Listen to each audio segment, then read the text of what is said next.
Mhm. Today we look at 1 Chronicles 10, 11, and 12. In chapter 10, we have the Israelites in battle against the Philistines. The army of Saul is there. This is the time when Saul and his sons Jonathan and Abinadab and Malchinsky are all killed in battle. And the story is very similar to what we read back in 1 Samuel of the battle and how it goes, and how Saul is wounded by an archer. And he turns to his armor bearer and says, "Run through me with your sword, kill me so that I may not be killed by one of the enemy." And his armor bearer just can't do that. I mean, you know, who's going to kill the king? And so King Saul falls on his own sword, takes his own life. And the battle comes to an end, and Saul and his 3 sons and all of his house, it says, died together. And the men of Israel were routed and fled, and the Philistine army came back the next day to strip the dead and to collect all of the prizes for war. The swords, the armor, the bear, and everything they could gather of any value. And they find Saul and his sons, and they cut Saul's head off and take it and make a mockery of him that way. And of course, the people of Israel hear that and go and recover the body of Saul and his sons and bury them. And the clan of Israel, all of the people, mourn the death of their king. But verse 13 and those last couple verses of chapter 10, I think, are important for us to look at. It says, "So Saul died for his unfaithfulness. He was unfaithful to the Lord in that he did not keep the command of the Lord. Moreover, he consulted a medium seeking guidance and did not seek guidance from the Lord. Therefore, the Lord put him to death and turned the kingdom over to David, son of Jesse." And we know from what we read previously that Saul was unfaithful to the promises of God, and that God was very sorrowful that he had made Saul king over Israel. We don't read that here in Chronicles, but we read that back in 1 Samuel. And that even while Saul was the living king, that God had the prophet go in and anoint David, son of Jesse, as king. And so we end, this brief chapter 10 with the death of Saul and his sons and the Israelites turning to David as their king.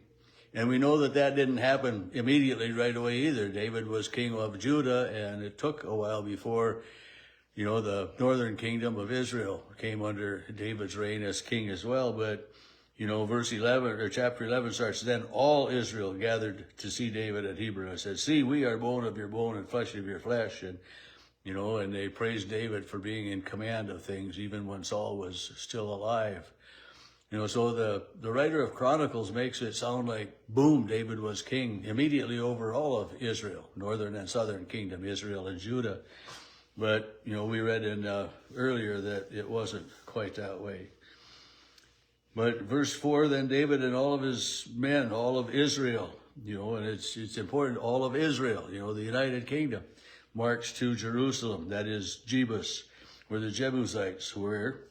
And they said to David, "You will not come in here." And so David wars against them and captures the city of Jerusalem and makes it his city, the city of David, which it's been known as, it was known that way for sure at Jesus' time. And even in today's terminology with what we know of the Bible and everything, that Jerusalem is, the city of King David in so many different ways.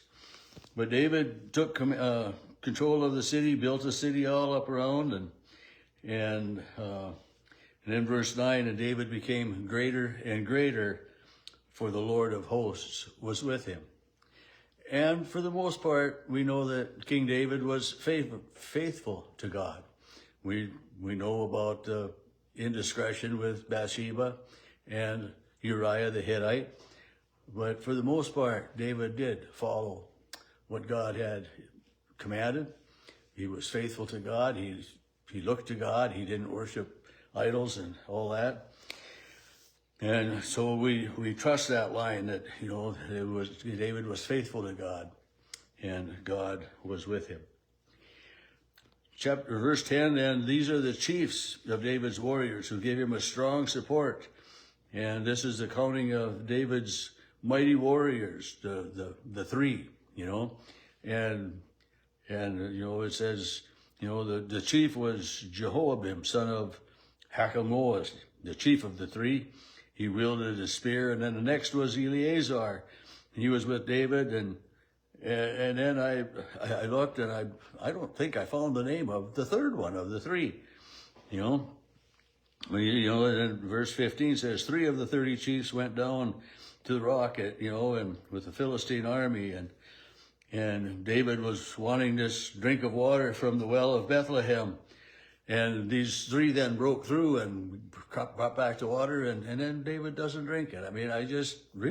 These men put their lives at risk for you, and he says, who am I that I should drink the blood of these men? Well, the men didn't die, they came back, and so I don't understand why he wouldn't drink it, but he didn't.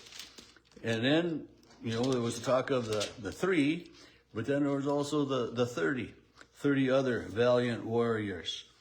And it says Abishai, the brother of Joab, was chief of the 30, and Benaiah was a valiant man and a doer of great deeds, and he killed an Egyptian who was 5 cubits tall, and it talks about the mighty deeds of some of the 30 warriors. So you had the 3, the big guns, and then you had the 30 who were also superior warriors, superior on the battlefield.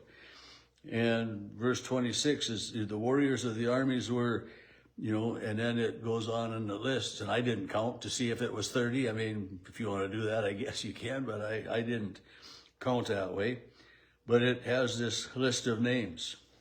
And then in chapter 12, it says, the following are those who came to David at Ziklag while he could not move about freely because of Saul, son of Kish. So now we kind of back up a little bit, and maybe don't back up, but we're told of some of the warriors, the fighting men that came to David even while Saul was still living. Because David had an army that was following him, that was under his command, even while Saul was king that way. And, we had this, we remember reading the story of how Saul and those were pursuing David, and he and his men were hiding, in a cave and hiding different places. And so David had men that were with him. There were archers who could shoot arrows and slings with either right hand or left hand, and this was a big thing in battle, if you could use both arms equally well.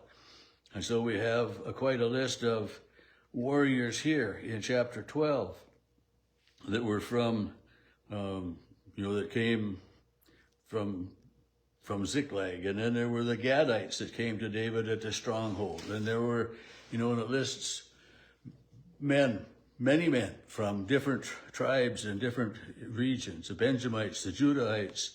And verse 19, some of the Manassites came, to David when he came with the Philistines against the battle of Saul.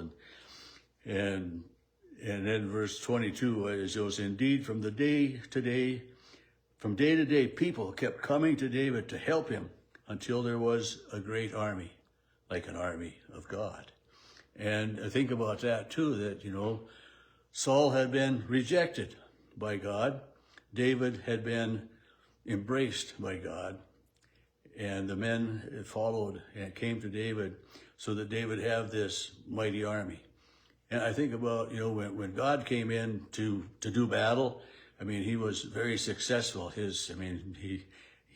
probably didn't need an army to do it, so this army of David was a great army, and they found favor with God in many ways.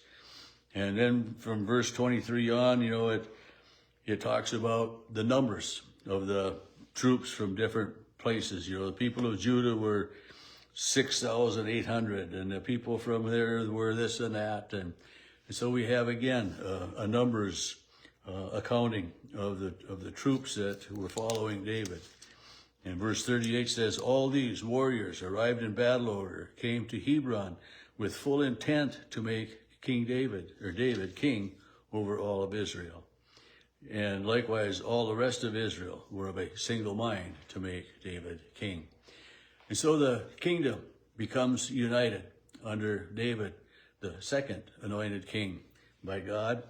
And they have some peace. They have some quality time under the rule of King David. And we will, over the next few days, we'll read more about King David and his reign in Israel.